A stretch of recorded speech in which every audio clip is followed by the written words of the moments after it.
நாங்களே உங்களுடைய விளையாட்டுப் போட்டிகளை பார்க்கிற பொழுது மிக மகிழ்ச்சியாக இருந்தது. பல நினைவுகள் ஓடிக்கொண்டிருந்தது. இப்பொழுது உங்களுடைய காலம், உங்களுடைய தலைமுறை இருக்கிறது. இந்த தலைமுறைக்கு தேவையான பல விஷயங்கள் இருக்கிறது. ஆகையால் நீங்கள் கற்றுக்கொள்வதும் உங்களை கற்பிப்பதும் அரசியல்வாதிகளும் சமூகமும் உங்களை சரியாக வழிநடத்துவதும் மிகவும் முக்கியமான ஒரு விடயமாக நீங்கள் பார்க்க வேண்டும். நாங்கள் பார்க்கிறோம். உங்களுடைய தலைமுறைகளுக்கு எங்களை விட மிகப்பெரிய வித்தியாசமான சவால்களை எதிர்கொள்ள வேண்டி வரும். குறிப்பாக உலகத்தில் ஏற்படுகிற மாற்றங்கள், பொருளாதார ஏற்படுகிற மாற்றங்கள், காலநிலை மாற்றங்கள், ஒரு விவசாய பகுதியின் அடிப்படையில் இப்பொழுது சூடு தலைக்கு மேலே இருக்கிறது.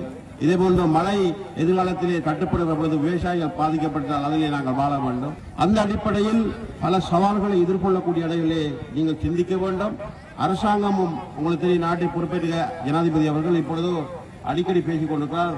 உலகம் மாறிக்கொண்டிருக்கிறது, எங்களை கல்வி முறையை மாற்ற வேண்டும். ஏஐ டெக்னாலஜியை உலகம் அங்கீகரித்து போவதை நாங்கள் இப்பொழுது அதை பற்றி பேசிக் கொண்டிருக்கிறோம் என்று சொல்கிறார். ஒரு மனிதனுக்கு, ஒரு மாணவனுக்கு, மாணவிக்கு உடல் ஆரோக்கியம் என்பது இன்றியமையாத ஒன்று. அதிலே விளையாட்டு போட்டி முக்கியமானது. உண்மையிலே இந்த விளையாட்டுப் போட்டியிலே வருகிற பொழுது இன்னமும் அழகாக செய்யக்கூடிய விஷயங்கள் இருந்தது. ஆனாலும் சில விஷயங்கள் அதிசயக்கூடிய அளவில் இருந்தது. ஆகையால் அன்பார்ந்த மாணவர்களே, நீங்கள் தேடல் உள்ள, கற்க வேண்டிய இந்த வயதிலே விளையாட வேண்டிய நேரத்திலே விளையாடி கற்றுக்கொள்ளுங்கள், தேடி படியுங்கள். நாங்கள் 2008ஆம் ஆண்டுக்கு பின்னர் பல விடயங்களை செய்திருக்கிறோம், செய்வோம்.